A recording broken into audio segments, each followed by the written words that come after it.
A palavra de Deus, ela fala em Êxodo 33, ela revela a história de Moisés, quando teve um encontro com Deus após passar 40 dias e 40 noites no Monte Sinai. Deus disse a Moisés que não ia acompanhar aquele povo, porque era um povo pecador, um povo de dura cerviz, um povo teimoso, um povo que não se submetia, um povo difícil de lidar, mas que ia enviar um anjo, o seu anjo, o anjo da sua presença, para conduzir aquele povo. Porém Moisés disse: Senhor, tu acabou de falar para mim que eu achei graça aos teus olhos, que tu me conheces pelo meu nome. Agora, se é verdade isso tudo, eu peço a ti que tu não mande anjo nenhum, mas que a tua presença vá conosco. Porque se a tua presença não for com a gente, não me faça sair desse lugar.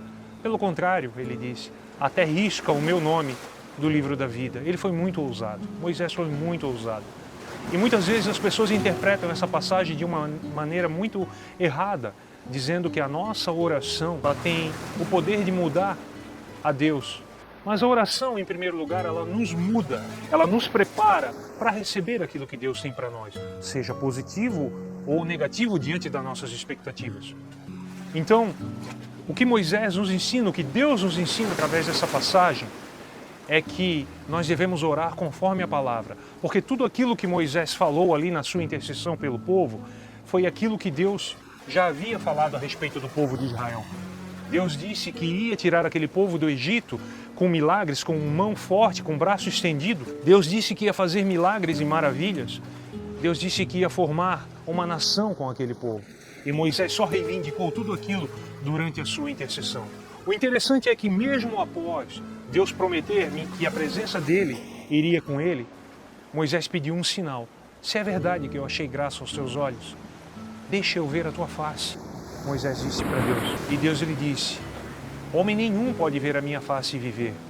Mas eis aqui um lugar junto a mim. Tu subirás aqui, eu te colocarei na fenda da rocha, e com a mão te cobrirei, e tu me verás pelas costas. Porque nenhum homem pode me ver e continuar vivo.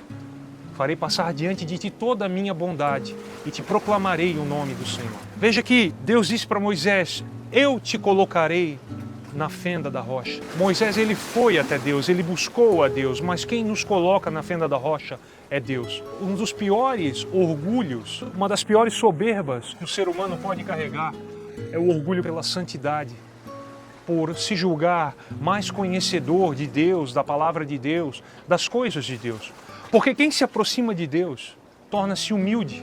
Quem se aproxima de Deus, como o próprio Deus disse a Moisés, homem algum pode me ver e continuar vivo. Quanto mais a gente se aproxima de Deus, mais nós morremos no nosso ego, na nossa própria vontade, nos nossos próprios desejos, na nossa soberba, no nosso orgulho.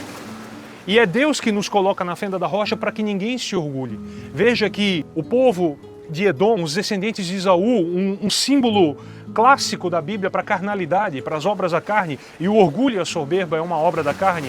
A Bíblia diz no livro de Obadias que eles moravam em fendas de rocha e se julgavam ali, moravam num lugar ali conhecido na Jordânia hoje, onde estão as ruínas de Petra, aquela cidade conhecida pelos filmes, e eles se julgavam ali inexpugnáveis, inconquistáveis. Nenhum exército pode nos conquistar aqui. Nós estamos aqui isolados, nós estamos aqui protegidos, não há ninguém que possa se levantar contra nós, na sua soberba, no seu orgulho. E eles sim atacavam o povo de Deus, o povo de Israel. E Deus diz para eles que eles seriam aniquilados, seria um povo que não teria uma duração muito grande, um governo, uma nação que não duraria muito tempo. E foi o que de fato aconteceu. A soberba, a Bíblia diz, ela precede a ruína. Mas Deus nos convida para nos achegarmos a Ele e pedirmos humildemente a Ele: coloca-nos na fenda da rocha. Foi Deus que nos escolheu. Nós costumamos orar sempre e agradecer a Deus. Há uma grande disputa, né, na história da igreja entre os calvinistas e os arminianos.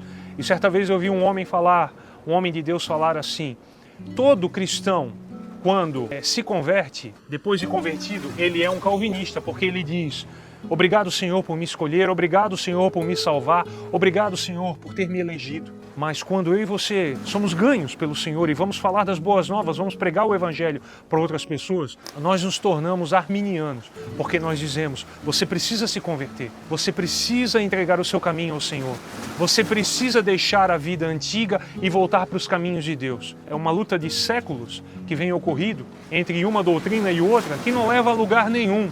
Deus é soberano e nós temos que ter a humildade de pedir para Ele, coloca-me na fenda da rocha, porque ali na fenda da rocha é o lugar que Deus tem para mim e para você, para que possamos contemplar a sua bondade, para que possamos entender que Deus é um Deus bom e tem o melhor para cada um de nós. Amém?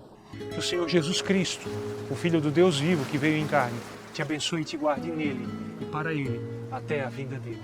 Amém? A palavra de Deus nos mostra nos originais, sabia que já chegara ao fim o tempo, pedras vivas. Nós não somos tijolos, todos iguais. E muitas vezes as pessoas interpretam essa passagem de uma maneira muito errada. O nosso espírito que está morto precisa nascer de novo.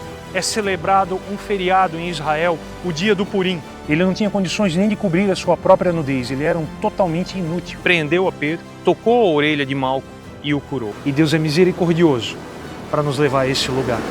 Amém?